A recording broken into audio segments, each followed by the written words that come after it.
Dzhokhar Tsarnaev. On an April afternoon in 2013, a 19-year-old college student stood in a crowd near the finish line of the Boston Marathon, set a heavy backpack on the sidewalk, and calmly walked away. What he left behind would take 3 lives, wound hundreds more, and shut down an entire American city for the better part of a week. Today, he sits alone in a cell in the Colorado mountains, one of only a handful of men the federal government still intends to put to death. He was born on July 22, 1993, of Chechen descent, and his family arrived in the United States in 2002 seeking asylum, settling on a quiet street in Cambridge, Massachusetts. Friends knew him as Jahar, an easygoing kid who was quietly failing out of college, carrying 7 failing grades and owing the school roughly $20,000. Investigators later concluded he had been drawn into extremism largely by his older brother, Tamerlan, a failed amateur boxer who had drifted into militancy. On April 15, 2013, the brothers placed 2 homemade pressure cooker devices near the marathon's finish line, and they detonated about 14 seconds apart, roughly 200 yards from one another. 3 people lost their lives that afternoon. Crystal Campbell, 29, a restaurant manager from Medford; Lu Lingzi, 23, a graduate student who had traveled to Boston from China; and Martin Richard, a boy of 8 who had been watching the runners with his family. More than 260 people were wounded, and 16 of them lost limbs, the youngest among them a child. 3 days later, the hunt for the brothers turned the region into something close to a war zone. They took the life of a young campus police officer, Sean Collier, 27, as he sat in his cruiser, carjacked a driver, and fought a running gun battle with officers in Watertown. Tamerlan was struck by gunfire and then run over by his younger brother as he fled, and he died of his injuries. An unprecedented order asked an entire metropolitan area to shelter in place, while thousands of officers combed a roughly 20-block stretch of Watertown, going door to door and yard to yard. On the evening of April 19th, after the lockdown lifted and a resident stepped outside to check on a boat parked in his backyard, he found Dzhokhar hiding inside it, bleeding and cornered. Scrawled across the interior of that boat was a note, written in blood, calling the bombings payback for American wars against Muslims. It would become one of the most damning pieces of evidence the prosecution ever put in front of a jury. How do you weigh a sentence for a crime that an entire nation watched unfold in real time?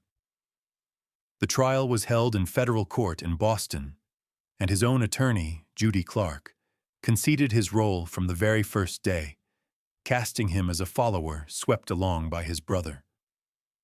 It did not move the jury. On April 8, 2015, he was found guilty on all 30 counts, 17 of which carried the possibility of death, and jurors recommended a death sentence on 6 of them.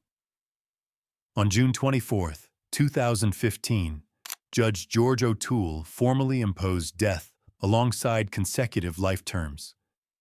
For the first time in a month, Tsarnaev broke his silence to offer an apology, while around him some 25 survivors and family members delivered impact statements, describing lost children, amputated legs, and lives that would never look the same.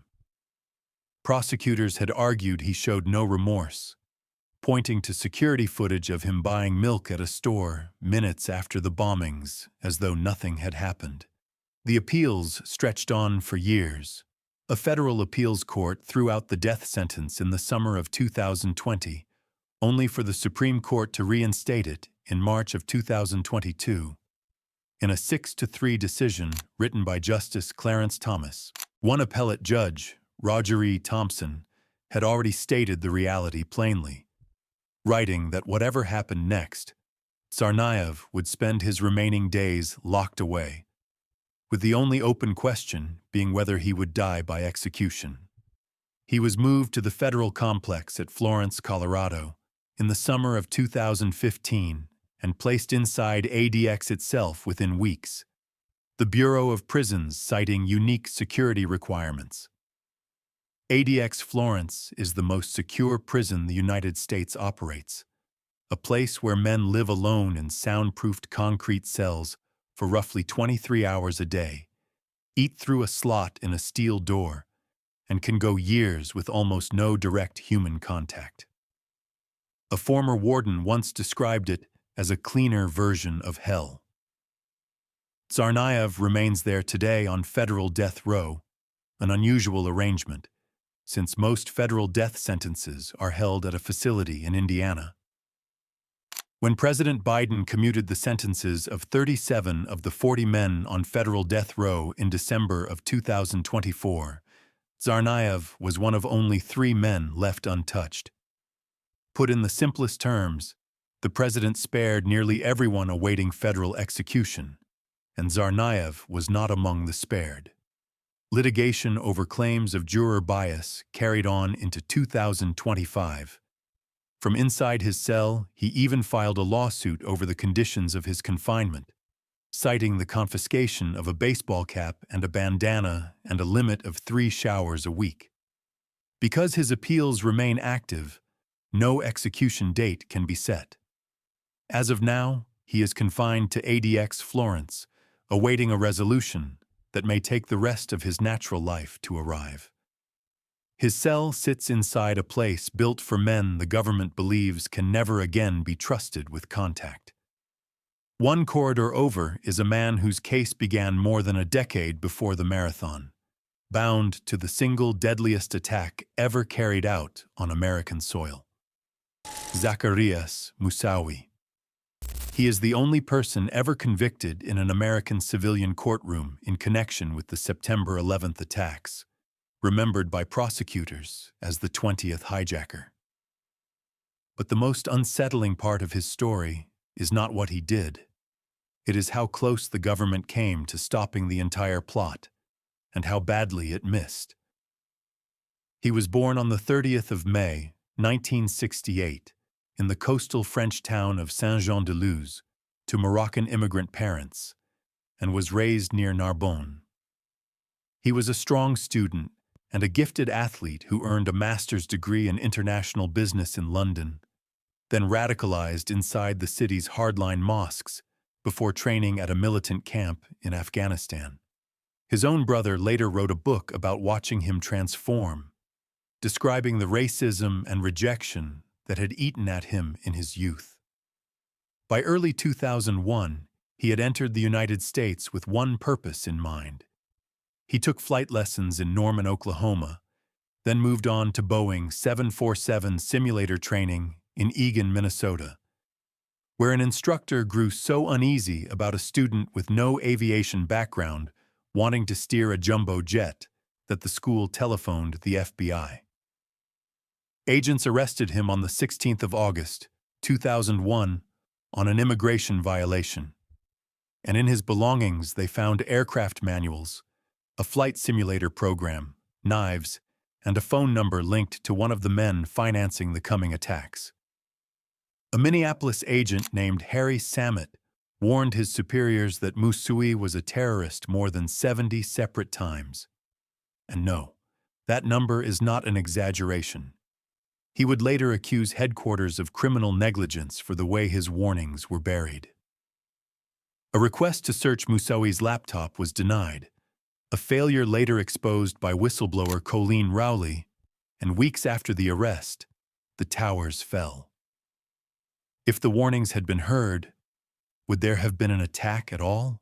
He pleaded guilty on the 22nd of April 2005 to 6 conspiracy counts, and the case moved to a penalty trial where jurors would decide whether he lived or died. The proceedings were chaotic, with Moussaoui interrupting, taunting victims, and at one point testifying that he had known about the plot and lied to protect it. Agents took the stand and described how close they had come. one recalling that he had begged a supervisor to act in order to stop Moussaoui from flying a plane into the World Trade Center. In the end, the jury declined to impose death, citing his unstable childhood and the real possibility that he had not known the specifics of the attack. On the 4th of May, 2006, Judge Leonie Brinkema handed him 6 consecutive life terms, telling him directly that the sentence would deny him the martyrdom he craved in a great final blaze of glory, and would deny him, as well, the chance to ever speak to the public again. He had walked into court proclaiming victory and had spent much of the trial taunting the very families whose grief filled the gallery. Days after sentencing, he abruptly tried to withdraw his plea, insisting his claimed role in the attacks had been a complete fabrication, a reversal the court refused to entertain. He was transferred to ADX Florence on the 13th of May, 2006, where he has since complained in handwritten filings of a total isolation that he says amounts to psychological torture. His movements and communications fall under the strictest federal restrictions, the kind that can bar a prisoner from all but the most limited contact with the outside world. His conviction was upheld on appeal in 2010. The case became a landmark in a long argument that is still unsettled over whether accused terrorists should be tried in ordinary civilian courts at all. As of today, he remains confined at ADX Florence, serving 6 life terms with no possibility of release, still the only man an American jury ever convicted for a role in that September morning. Long before the flight schools, Moussaoui spent years drifting through the radical mosques of London, and it was there that he crossed paths with another convert, whose name the world would soon learn at 30,000 feet, Richard Reed. 2 months after the September 11th attacks, a disheveled passenger boarded a flight from Paris to Miami with a weapon that had never been tried before. It was hidden in his shoes. He came within the strike of a match of bringing down a jetliner full of people, and the reason you still remove your shoes at every airport in America traces directly back to him. He was born in England in 1973, to an English mother and a Jamaican immigrant father who was himself a career criminal. A petty offender with more than 10 convictions to his name, Reed converted to Islam while behind bars, and on his release he first attended a moderate mosque before drifting into the same hardline London circles that had shaped Moussaoui. It was there, according to those who tried to warn against it, that recruiters preyed on impressionable young converts, steering the most vulnerable toward the training camps of Al-Qaeda in Afghanistan. Reed was exactly the kind of lost young man those recruiters were looking for. On the 22nd of December, 2001, he boarded American Airlines Flight 63, a Boeing 767 carrying nearly 200 people, with plastic explosives and a chemical detonator concealed in the soles of his shoes. He bent over his seat and tried again and again to light the fuse with a match.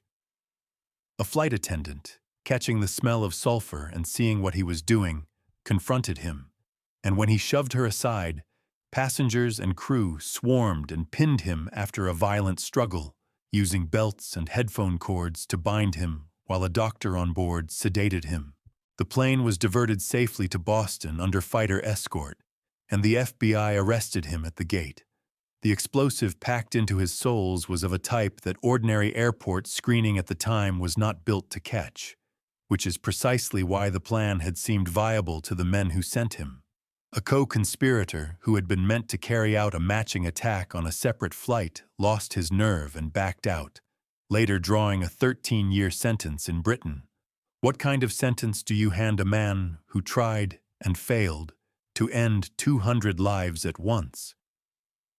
He pleaded guilty in 2002 to 8 federal counts, including the attempted use of a weapon of mass destruction, and he never denied what he had set out to do. On the 30th of January, 2003, Judge William Young sentenced him to 3 life terms plus 80 years. In open court, Reed was defiant, declaring that he was at war with the country and professing his allegiance to Osama bin Laden and to his faith. And somehow, the moment got worse, because he seemed to expect the dignity of being called a soldier. The judge refused to give it to him. He told Reed that he was not an enemy combatant, but a terrorist, that calling him a soldier would grant him far too much stature, and that he was, in the end, a small and confused man. Then, gesturing to the American flag standing in the courtroom, the judge said that flag would still be flying there long after all of this was forgotten. Court officers led Reed out as he tried to keep talking. Behind bars, he challenged restrictions on his communication and group prayer, and in 2009, he went on a hunger strike, during which he was force-fed. Years later, Moussaoui would claim from his own cell that Reed had been meant to hijack a 5th plane on the September morning, though investigators treated that account with heavy skepticism. As of today, Richard Reed is confirmed to be held at ADX Florence, serving 3 life terms plus 80 years with no path to release. In the plainest terms, one man's failed device in the sole of one shoe is the reason every traveler in America still unlaces at the checkpoint. His attack rewrote airport security once, and the routine it created has outlasted the memory of the man who caused it. Millions of people slip off their shoes each day at security lines without ever knowing his name. 8 years later, another young man would board another flight with another concealed device and rewrite those same checkpoints all over again. Umar Farouk Abdul Muttalib. He was the son of one of the richest men in Africa, raised in wealth and educated at a top British university. And weeks before he tried to take down an airliner over Detroit, the person who warned American intelligence about him was his own father.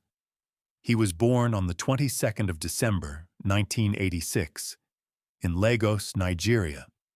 The youngest of 16 children of a prominent banker, once described as one of the wealthiest men on the continent. He attended an elite international school and earned a mechanical engineering degree from University College London, but grew increasingly withdrawn and devout. And by 2009, he had been recruited by Al-Qaeda's affiliate in the Arabian Peninsula and mentored by the cleric Anwar al-Awlaki in Yemen. That November, alarmed by his son's messages and disappearance, his father walked into the United States Embassy in Abuja and warned officials directly about the young man's extremism and his likely presence in Yemen.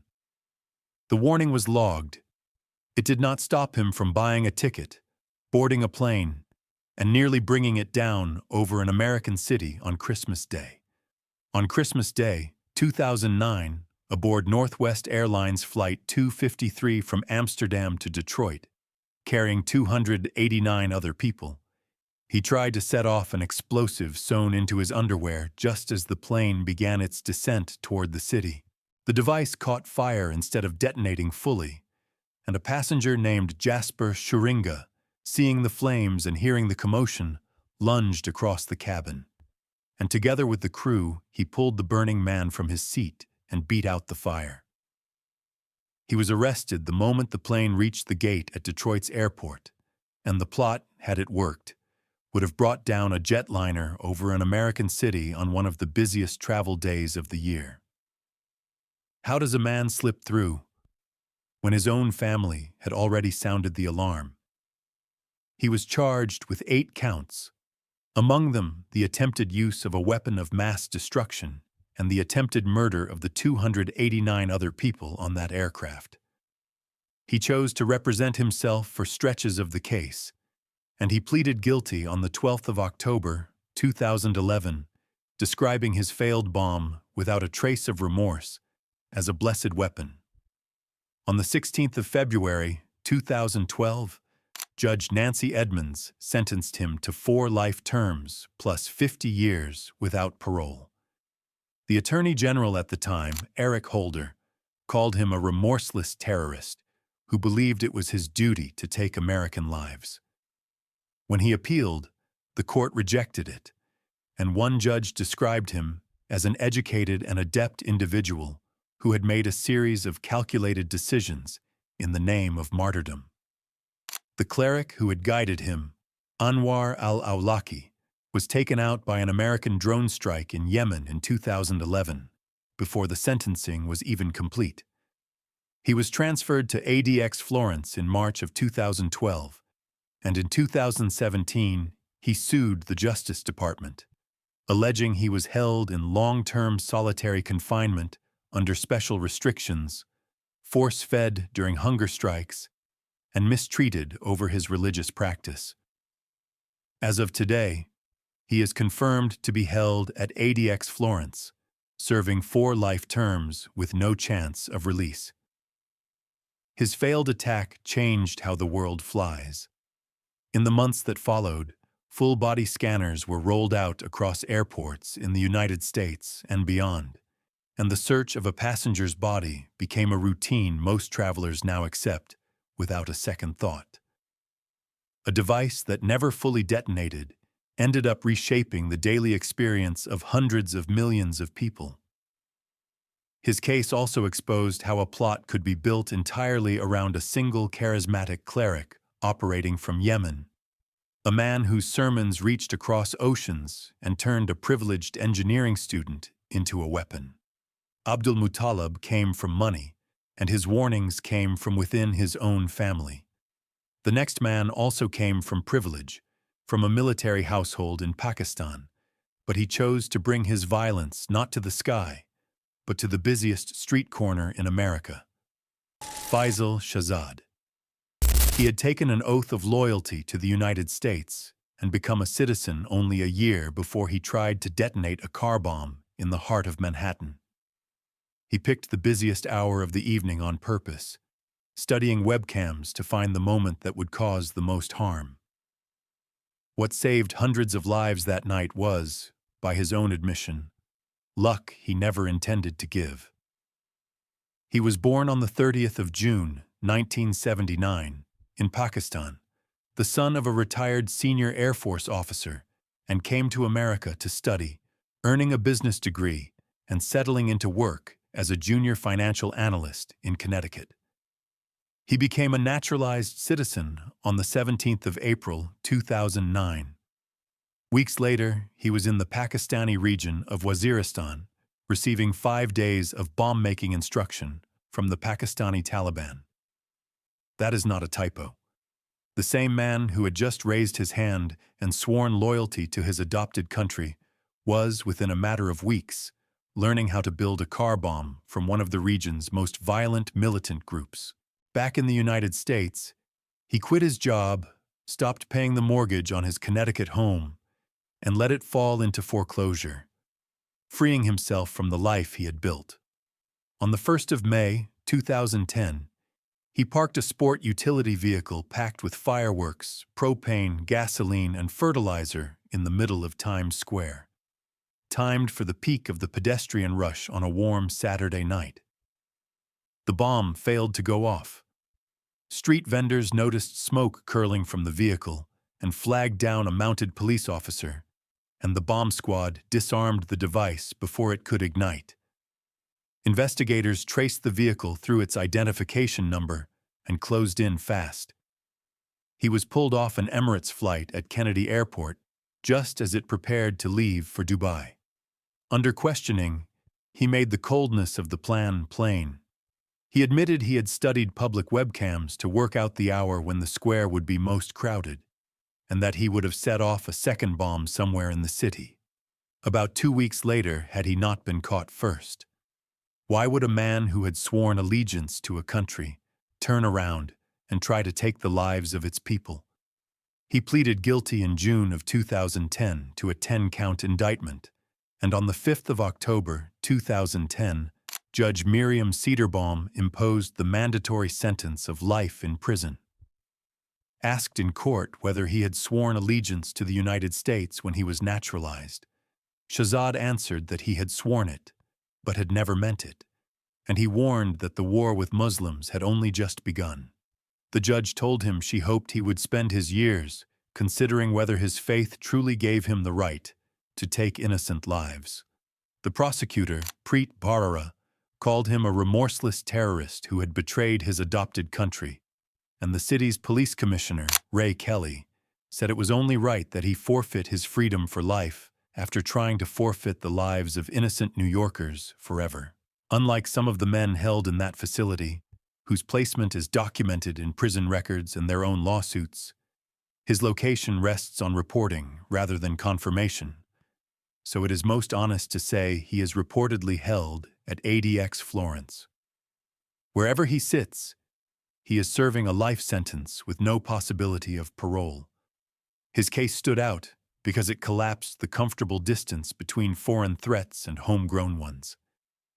Here was a man who had studied in American classrooms, worked in an American office, and sworn an oath to the country, then traveled halfway across the world to be trained by militants and returned to attack the heart of the city he had chosen as home.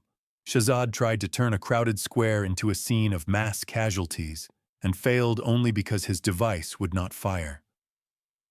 The next man attempted something just as simple and just as deadly, and he did not fail. He did not need a bomb at all. If you're liking this video and you're not subscribed yet, now's the time. We drop new cases every day. Subscribe so you don't miss the next one. Sayfullo Saipov. On Halloween in 2017, a man rented a pickup truck, turned onto a crowded riverside path in Lower Manhattan, and drove down it for nearly a mile with a single intention. He needed no explosives, no accomplices, and no plan more complicated than a set of keys and a full tank of gas. By the time he was stopped, he had carried out the deadliest terror attack the city had seen since the towers fell. He was born on the 8th of February, 1988, in Tashkent, Uzbekistan, where he trained as an accountant before entering the United States in 2010 on a diversity visa. He drove commercial trucks and later worked as a rideshare driver, logging more than 1,400 trips, and lived quietly across Ohio, Florida, and finally New Jersey. Officials said he radicalized entirely inside the United States. Pulled in by extremist propaganda he watched on his phone rather than by any handler overseas. According to an FBI affidavit, that phone held roughly 90 propaganda videos tied to the Islamic State and thousands of related images, and investigators said the attack itself mirrored the group's public calls for followers to use vehicles as weapons. On the 31st of October, 2017, he drove a rented pickup truck about a mile down the Hudson River bike path, striking cyclists and pedestrians in his path. 8 people lost their lives, among them 5 tourists visiting from Argentina, 1 from Belgium, and 2 Americans, and a dozen more were badly injured. He crashed into a school bus, climbed out shouting, and waved a paintball gun and a pellet gun in the air before an officer named Ryan Nash shot and wounded him. Inside the truck, investigators found a flag belonging to the Islamic State and a handwritten note. In plain terms, a man had turned a vehicle anyone could rent into a weapon and used it to take 8 lives on a bright autumn afternoon.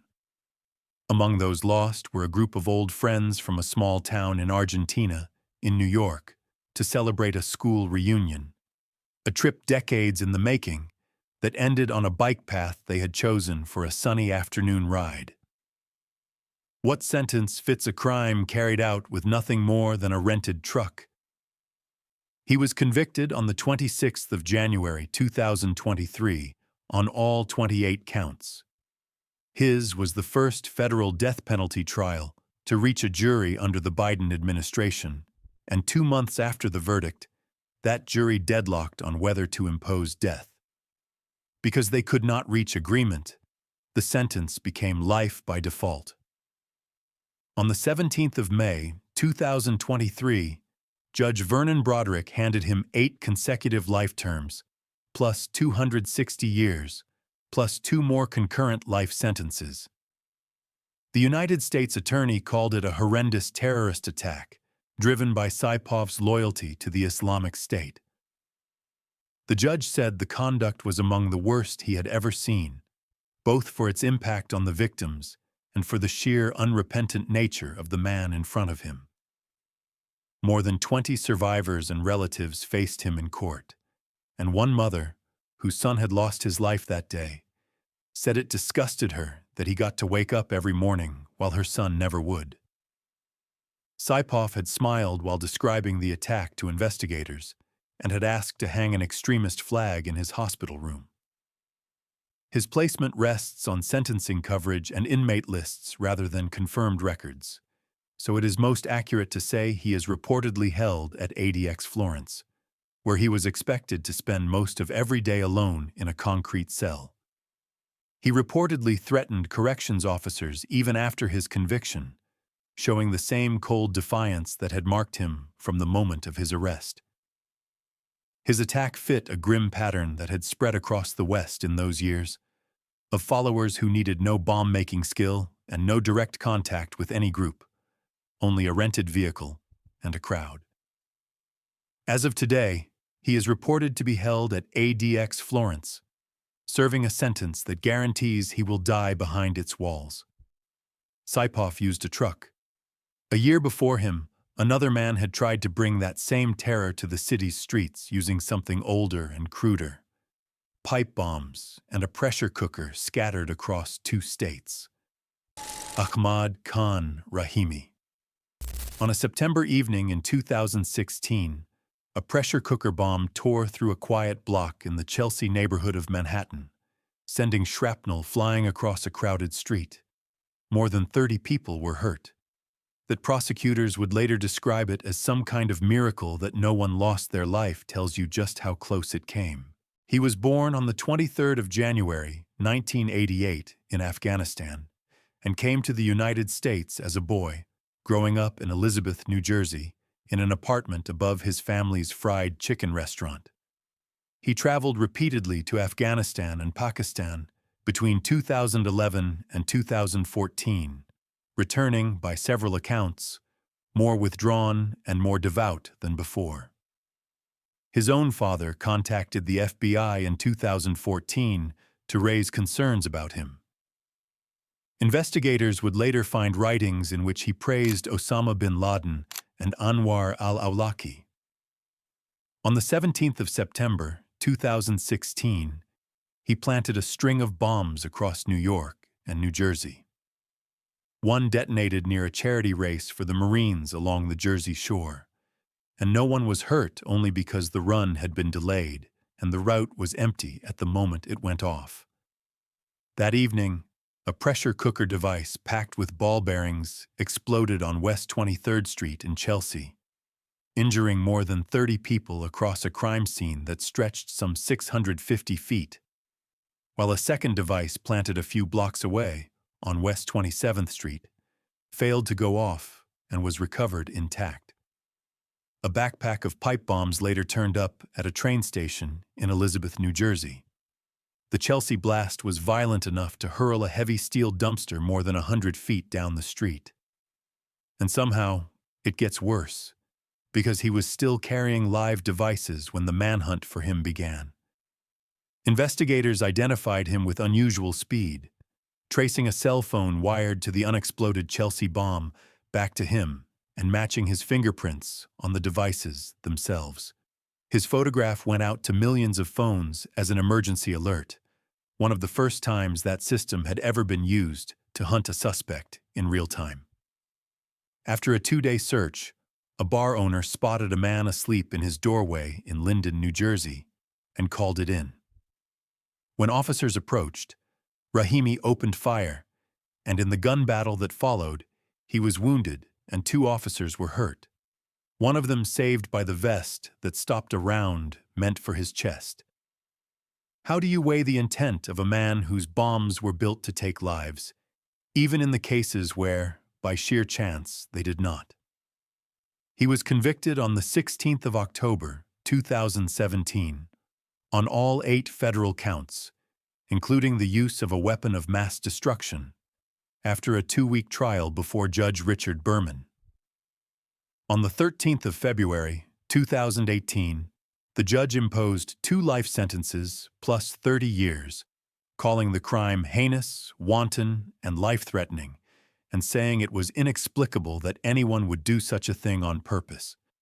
He later received a second life sentence in New Jersey State Court for the attempted murder of the officers in the Linden shootout. Prosecutors said that even while awaiting trial, he had tried to radicalize fellow inmates, passing around the writings of bin Laden and al-Awlaki and copies of an al-Qaeda magazine. The lead prosecutor described him as a man inspired by both ISIS and al-Qaeda, and called it something close to a miracle that his devices had not taken a single life.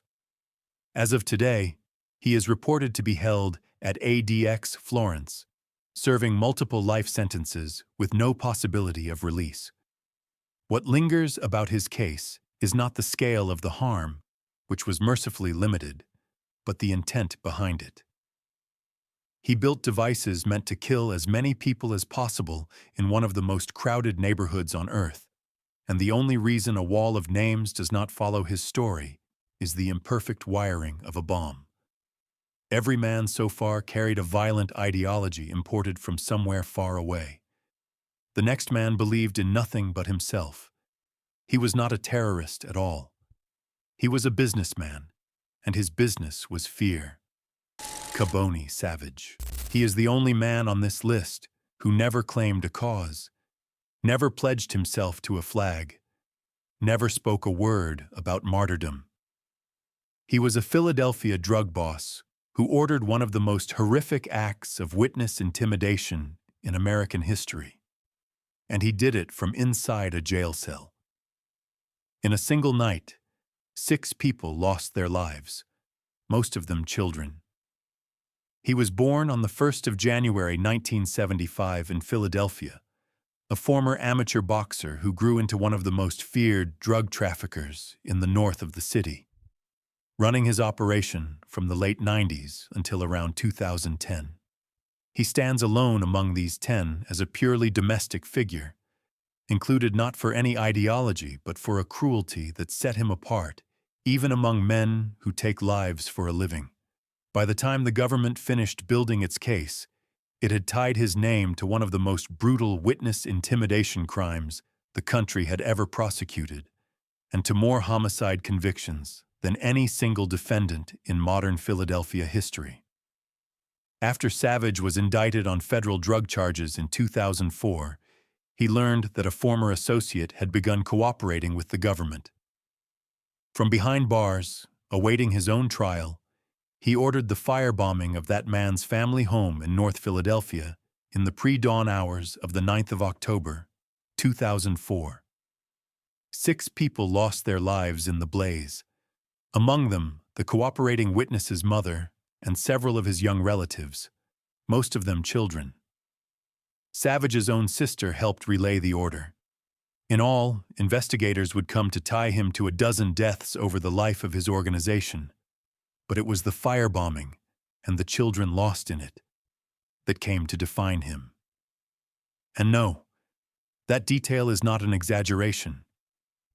He gave an order that took 6 lives while he himself sat locked inside a federal jail. What do you do with a man who can reach out from inside a cell and erase an entire family? He was convicted on the 13th of May, 2013, of 17 charges, including 12 counts of murder in aid of racketeering. The following month, Judge Barclay Surek sentenced him to death. 13 death sentences in all. The first federal death sentence handed down in the Eastern District of Pennsylvania since the federal death penalty had been restored in the late 1980s. His co-defendants received lesser terms. His sister and another associate were given life, and the accomplice who cooperated with the government received 40 years. The lead FBI agent on the case said that Savage and his crew took the lives of men, women, and children for money, for power, and, in the end, simply for revenge. and that they thought no more of ending a life than of answering a phone call. Prosecutors had spent years assembling the case, drawing on cooperating witnesses who risked everything to testify against a man who had already proven what he would do to anyone who talked. He is confirmed to be held at ADX Florence, listed there by his Federal Register number. Then came a major turn. On the 23rd of December, 2024, President Biden commuted his federal death sentence to life without parole as part of the same clemency action that spared 37 of the 40 men then on federal death row. The decision drew sharp reactions, coming as it did for a man whose crimes had helped make the case for the federal death penalty in the first place. But its practical effect was simple. With execution now off the table, Savage may be the clearest case of all here. A man who will spend every remaining day of his life confined to a cell and will never again walk free. As of today, he is held at ADX Florence, serving life with no possibility of release, the rare inmate on this list who answered to no cause but his own. Savage took lives to bury a single witness. The next man helped build a network that took lives by the hundreds, and he did it years before most Americans had ever heard the name Al-Qaeda, Wadi el-Hage. Before the towers, before the shoe bomb, before nearly every name already on this list, there was a quiet, bespectacled man living an ordinary life in suburban Texas, a husband and father with a wife and children. To the neighbors, he was unremarkable. Among the men he worked for, he answered to a soft, almost clerical title. He was Osama bin Laden's personal secretary. He was born on the 25th of July, 1960, in Lebanon, to a Christian family, converted to Islam as a young man, and became a naturalized American citizen, settling for a time in Arlington, Texas. He traveled to fight in the war against the Soviets in Afghanistan during the 1980s, then ran a refugee center in Brooklyn that has since been tied to figures behind the first attack on the World Trade Center in 1993. From there, he moved to Sudan to work directly for bin Laden, later relocating to Nairobi in Kenya, and he operated under a series of aliases, one of which translated simply to the manager. El-Hage was a leader of Al-Qaeda's cell in East Africa, the group responsible for the near-simultaneous truck bombings of the American embassies in Nairobi, Kenya, and Dar es Salaam, Tanzania, on the 7th of August, 1998. Those attacks took 224 lives, 12 of them American, and wounded thousands more. Although he was inside the United States when the bombs went off, he had helped assemble the network that carried them out. He handled the group's money, procured its equipment, ran front businesses to disguise its activity, supplied false identity documents, and relayed bin Laden's own directive to turn the East Africa cell into a military operation. When federal investigators finally brought him before a grand jury, he lied to them again and again, denying the ties that the evidence would later lay bare. The two blasts, seconds apart on a Friday morning, tore the fronts off two embassies and collapsed nearby buildings, and the overwhelming majority of those who lost their lives were not Americans, but ordinary Kenyans and Tanzanians who happened to be nearby. For most of the world, it was the first time the name Al-Qaeda meant anything at all. How do you hold a man to account for a massacre he helped make possible from thousands of miles away? He was arrested in September of 1998, and after a trial that ran for 6 months before Judge Leonard Sand, he was convicted on the 29th of May, 2001, found guilty of conspiring to take the lives of American nationals, along with numerous counts of perjury and false statements. He was tried alongside several other members of the cell, men who had played more direct roles in the bombings themselves, and like them, he was sentenced to life without parole and ordered to pay more than $33 million in restitution. His sentence was thrown out in 2008 on a narrow sentencing technicality, and he was resentenced to the very same terms in 2013. At that resentencing, Judge Lewis Kaplan told him plainly that he was a committed terrorist who had betrayed his country, and that he would very likely go on pursuing terrorism against the United States until his last breath if he were ever set free. El Hagio had once pointed to the September 11th attacks, and even a hurricane, as a form of divine punishment against America. The prosecutor, Preet Bharara, said the resentencing simply confirmed what everyone already knew, that El Hage would spend the rest of his life in prison. He is confirmed to be held at ADX Florence, identified there by his Federal Register number. As of today, he remains inside that facility, serving life without parole. He belongs to the original Al-Qaeda Old Guard, the men who came before the household names, and the embassy bombings he helped make possible are the attacks that first pushed the group to the very top of the FBI's list and led, in time, to bin Laden's own indictment. El Hage helped build the network. The last man built the pulpit that fed it, a London mosque that turned out some of the very men whose stories we have already followed. Abu Hamza al-Masri. In the London of the late 1990s, a preacher with one eye and metal hooks in place of both hands turned a North London mosque into one of the most notorious addresses in the Western world. Some of the men already on this list once sat in his congregation. For years he preached in the open, and for years almost no one moved to stop him.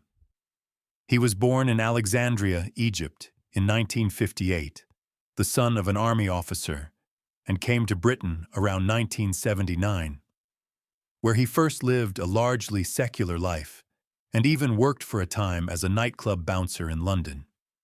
He radicalized after a pilgrimage to Mecca and later stints in Afghanistan and Bosnia, and in 1997 he became the imam of the Finsbury Park Mosque, transforming it into a hub of extremism that drew, among many others, Richard Reed and Zacharias Moussaoui. He is missing both hands and one eye, though the cause is genuinely disputed. For years he claimed the injuries came from fighting the Soviets in Afghanistan. Yet at his American trial, he testified they were the result of an accidental explosion in Pakistan. You would think someone would have said something about the man preaching in their midst. For years people did, and still he kept his pulpit. The American charges against him centered on three matters. He was accused of helping coordinate the 1998 kidnapping of 16 Western tourists in Yemen, an ordeal in which 4 hostages lost their lives, by supplying the kidnappers with a satellite phone and guidance. He was charged with conspiring to establish a militant training camp in rural Oregon. And he was accused of sending a follower to train with militants in Afghanistan. In Britain, separately, he had incited violence and hatred through a series of inflammatory sermons, praising bin Laden, calling the attack on an American warship a good thing, and telling his followers that many had rejoiced when the planes struck the towers. His mosque became so notorious that British police eventually raided it, and the building itself was later reclaimed and reopened under new leadership determined to erase what he had made of it. How many warnings does it take before a man who preaches violence in plain sight is finally stopped? He was first convicted in Britain in February of 2006 of soliciting murder, stirring racial hatred, and possessing a terrorist document, a manual of jihad, and sentenced to 7 years. Through it all, the British press had fixed him with a single nickname, Captain Hook, after the metal prosthesis he wore. After a long legal fight against removal, he was extradited to the United States in October of 2012, once the European Court of Human Rights cleared the way, ruling that conditions at ADX Florence would not amount to ill treatment. He was convicted in Manhattan on the 19th of May 2014 on 11 terrorism counts, and sentenced on the 9th of January, 2015, by Judge Catherine Forrest to life without parole.